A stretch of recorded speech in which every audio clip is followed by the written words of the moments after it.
So this is a fully functioning smartwatch for under 20 bucks, and it comes with the USB charger and instructions. Let's take a look at the watch. As you can see, it has a camera here, unlike some of its higher end counterparts. The picture quality is not that great, but if you want to be like James Bond and snap a quick pic of some secret documents, this is perfect. The camera is 320 by 240 QVGA, if you know what that means. It's got a nice weight to it. The band doesn't feel cheap either. It's kind of durable. It's not going to break. It's thick, like rubber. And it's got this brushed aluminum face to give it like a more quality look. Alright, it can take an SD card and a SIM card. Just open the back here. Where is it? Oh yeah, there's a little thing for your fingernail to go in. And you just pop that off. That's the speaker right there. And here's the battery. It's a 380 mAh, 4.2 volts. So it's not the biggest battery, but I found that if I'm using it constantly, it'll last me about half the day. And if I'm just using it to receive text, which is what I usually use it for, it'll last me like 2 or 3 days. And here's where this SD card slot and the SIM card slot. The cool thing about this watch, I think the best thing about it, is that you can put your SIM card in there from your phone and use it as a standalone device, which is perfect if you're in a hurry and your phone is dead, or you don't have pockets, or you just don't want to carry your phone around for the day. This is where, sorry if it's a little bit out of focus there, this is where you put the charger. Can't get a hold of it there. Here we go. That's where you charge it. Pop that back in there. And let's take a look at the screen here.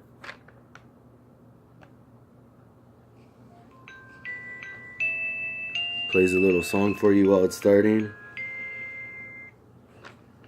It's a good idea to use the SD card for 2 reasons. One, it only has 128 megabytes of memory on its own. And secondly, most importantly, a lot of the features on here won't work properly without an SD card, like the camera. And you can see it's syncing with my phone right now. It's Bluetooth connected, and there's also an app called BT Notifier that you use to hook up to get your messages synced with the watch. It has an MTK 6260A 533 megahertz processor and a 1.5-inch TFT LCD display. It just has the one home button here, which turns the screen on and off, or if you're in your menus, it just takes you back to the beginning. The rest of the functions are operated by the touch screen. So let's go through the menu a little bit here. Here's your dialer. See if I can see how responsive it is here. That's cool. It's pretty responsive. Dial a number here. So that works nicely. But most people, obviously you're going to use your phone book with your contacts. So as you can see, I have all my contacts synced up in here. So that's easy enough if I wanted to make a call. So some of the menu items here is call center. That's like your call history, and settings, answer mode, and messaging, which for me is the most important part about this watch, because I like to use the watch while I'm driving, especially in California where it's illegal to use your phone or text while you're driving.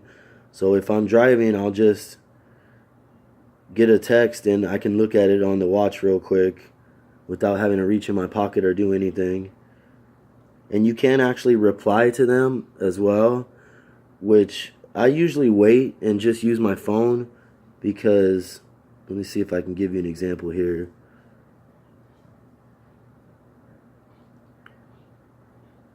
Here's a text and you can hit reply.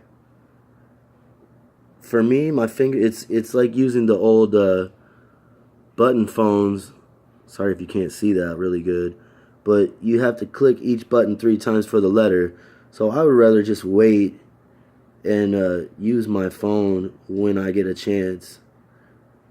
I find that easier and less time consuming. So, but it does work. It's good for answering messages. Here's File Manager. Like I said, this is one of the things that you need an SD card for.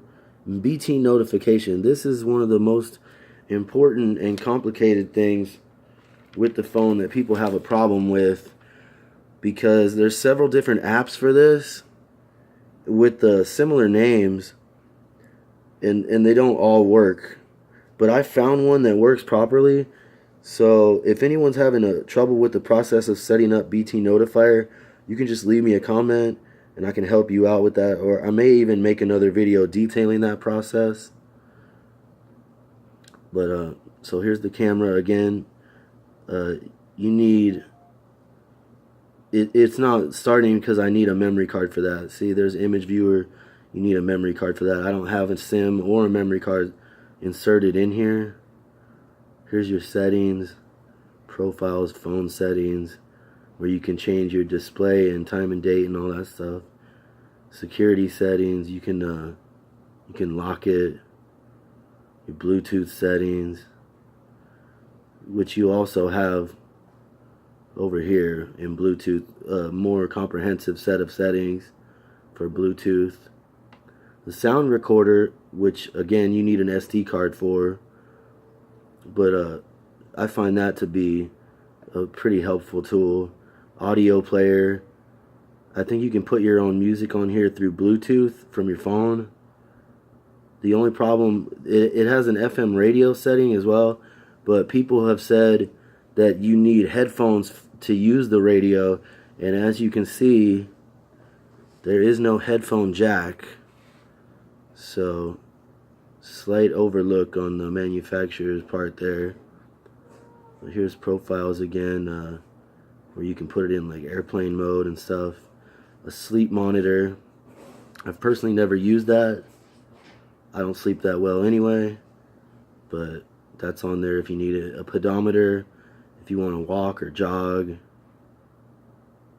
And it's got all these different settings on here. A sedentary reminder, which is basically if you're sitting down too long and you need to, it'll remind you to get up and move around. And quick response. This is, you use this when you're first setting up the watch, when you're setting up BT Notifier, and it gives you a code and a link to do that, which again, I said if anyone's having trouble, just let me know and we can go more in depth on how to do that. Get back to where I was here. Okay, there's a, where was I? Right here. Calculator, calendar, alarm, sound recorder, Bluetooth audio player.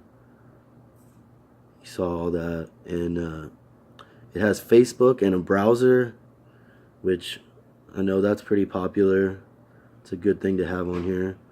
And this is cool because if you're looking for your phone and you can't find it, you can hit this and it'll actually make your phone ring so you can find it. And anti-lost, that's pretty self-explanatory. Also Twitter and WhatsApp. So a lot of features on here, all in this little compact watch on your wrist for, I got it for about 18 bucks. Pretty cool. So I've had this watch for a few months, and I mostly use it to check messages. But for a smartwatch for under $20, with all the features and functions of the higher priced competitors, you really can't beat the value. This watch is perfect as an entry-level smartwatch for a first-time buyer who's not sure if smartwatches are for them. $18, you got nothing to lose. So if I left anything out or you have any questions or comments, let me know. If you like this video, hit like and subscribe. And thanks for watching.